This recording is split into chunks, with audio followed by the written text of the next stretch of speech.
할렐루야, 사랑하는 주 예수교회 성도 여러분, 오늘은 7월 10일 수요일입니다. 오늘도 이 메일 큐티를 통해 우리가 하나님의 말씀 가운데 동행하시면서 오늘 은혜가 넘치는 복된 하루가 되시기를 바랍니다. 오늘의 찬송가는 253장 그 자비하신 주님, 함께 찬양하시겠습니다.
아멘. 오늘도 하나님께 우리가 찬송을 드리며 자비하신 주님의 마음을 우리 가운데 품기를 소망합니다. 아멘. 오늘의 말씀은 열왕기하 9장 14절에서 26절의 말씀, 함께 하나님 말씀 읽겠습니다.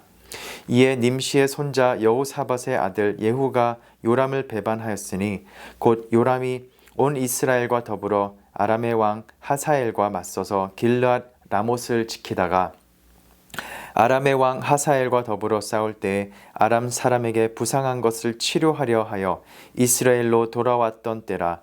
예후가 이르되 너희 뜻에 합당하거든 한 사람이라도 이 성에서 도망하여 이스라엘에 알리러 가지 못하게 하라 하니라.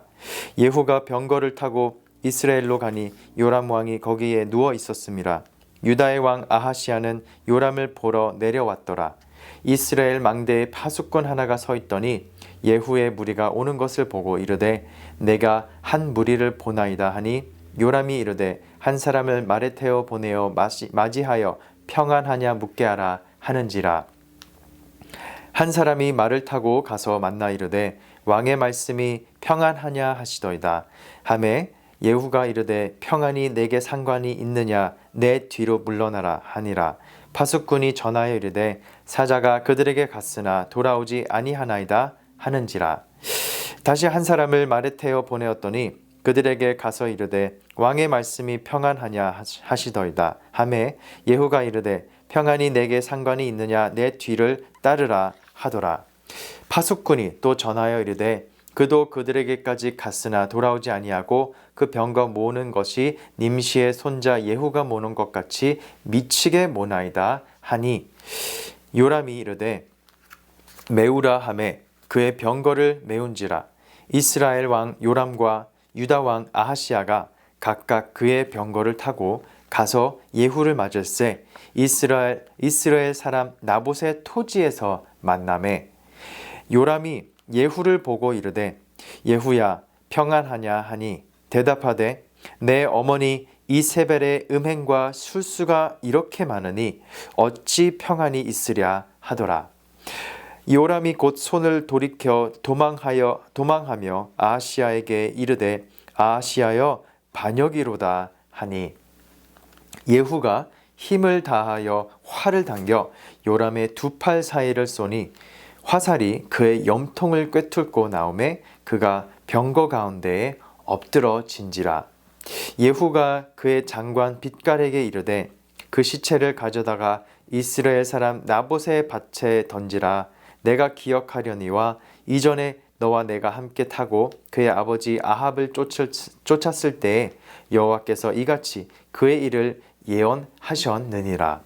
여호와께서 말씀하시기를 내가 어제 나봇의 피와 그의 아들들의 피를 분명히 보았노라. 여호와께서 또 말씀하시기를 이 토지에서 내게 갚으리라 하셨으니 그런즉 여호와의 말씀대로 그의 시체를 가져다가 이 밭에 던질지니라 하는지라. 아멘. 하나님의 말씀입니다. 하나님 말씀에 감사합니다. 열왕기하 9장부터 이제 이 오므리 왕조의 몰락을 우리가 보게 됩니다. 오므리 왕조의 시초인 그 오므리 왕에 대해서는 우리가 잘 기억하기 쉽지 않겠지만 그 아들 아합 왕에 대해서는 우리가 너무나도 많은 이야기를 또 읽고 봐서 잘 기억하고 계실 것입니다. 그런데 이 열왕기상 19장의 16절에서 18절에서 하나님께서 엘리야 선지자를 통해 말씀하셨듯이 하나님께서는 엘리야에게 님시의 아들 예후에게 기름을 부어 이스라엘의 왕이 되게 하고 또 이스라엘 가운데 바알에게 무릎을 꿇지 아니하고 입맞추지 아니한 7,000명을 남기셨다는 말씀을 하셨던 것을 기억하실 것입니다. 이 말씀이 이제 열왕기하 9장에 와서 하나님의 말씀이 성취가 되는 것을 우리가 볼 수 있게 됩니다. 9장의 초반 부분을 통해서 엘리사 선지자는 사람을 보내어 예후에게 기름을 붓고 북이스라엘의 왕으로 세우게 되었습니다. 그리고 그런 예후는 이제 북이스라엘의 요람 왕을 심판하는 도구로 쓰이게 됩니다. 오늘 이 말씀이 우리에게 주는 메시지는 하나님의 말씀은 모두 하나도 이 땅에 떨어지지 아니하고 이루어지고 성취된다는 말씀입니다. 아멘. 열왕기 이 상 21장에서 아합 왕과 이세벨이 이스라엘에 있는 이 나봇의 포도원을 갈취할 때 참 많은 안타까움이 있었습니다. 그러나 이 19절과 29절 말씀을 통해 선포되어진 하나님의 말씀은 아합 왕의 자손 세대에 이르러 나봇의 땅에서 피를 흘리게 되리라는 그 말씀이 이제 오늘 말씀을 통해 실제로 이루어지는 것을 볼 수가 있게 됩니다.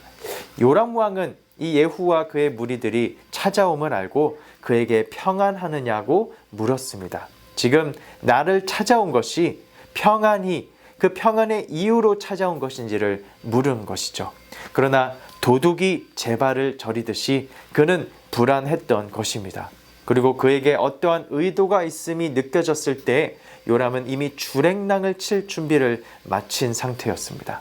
그가 파수꾼들을 보내어 요람을 맞이하고 그의 방문 이유를 묻고자 했을 때 파수꾼들은 돌아오지 않았습니다. 그리고 요람과 유다 왕 아하시야가 함께 예후를 맞으러 나간 곳이 마침 이스라엘 사람의 그 나봇의 토지에서 만나게 됨을 말씀은 기록하고 있습니다.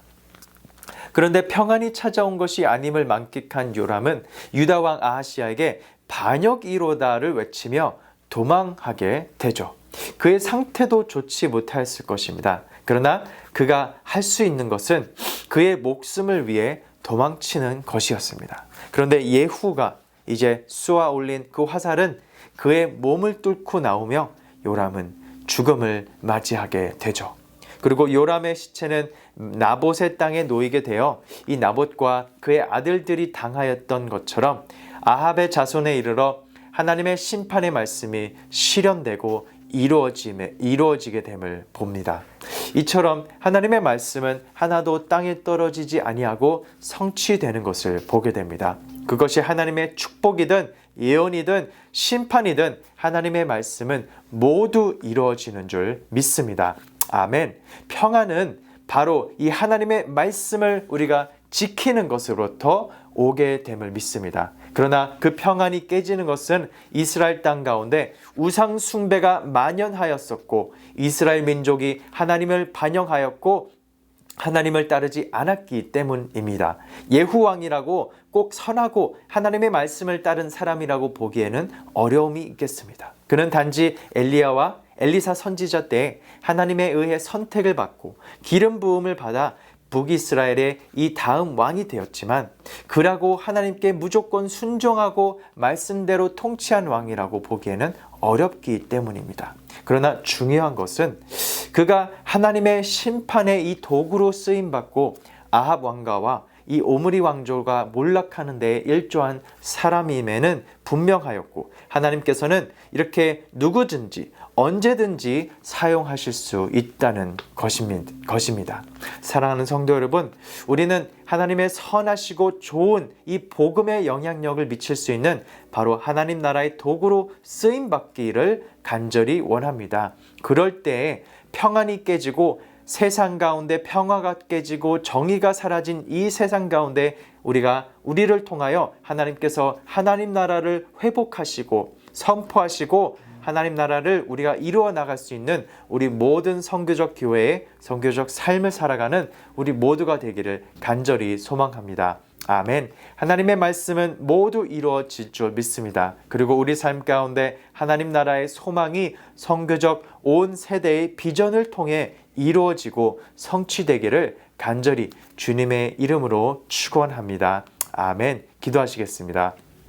고맙고 감사하신 하나님 아버지, 오늘도 우리를 불러주심에 감사드립니다. 택하신 백성의 억울함을 잊지 않으시고 완벽히 갚아주시는 하나님의 손길이 우리에게 때론 위로와 힘이 되는 줄 믿습니다. 조금은 악인이 더 잘 되는 것처럼 보일지라도 그 결국이 자명함을 깨닫고 오늘 말씀대로 행하게 하여 주시옵소서. 하나님 말씀을 선명히 듣고 그 계획에 과감히 동참하며 하나님의 뜻을 따라 하나님의 말씀에 순종하며 나아가는 우리 모든 하나님 나라의 백성이 될 수 있도록 인도하여 주시옵소서. 이 모든 말씀 예수님의 이름으로 기도드립니다. 아멘. 오늘도 하나님의 말씀을 성취되시는 그 말씀을 순종하며 나아가는 복된 인생 되기를 축복합니다. 아멘.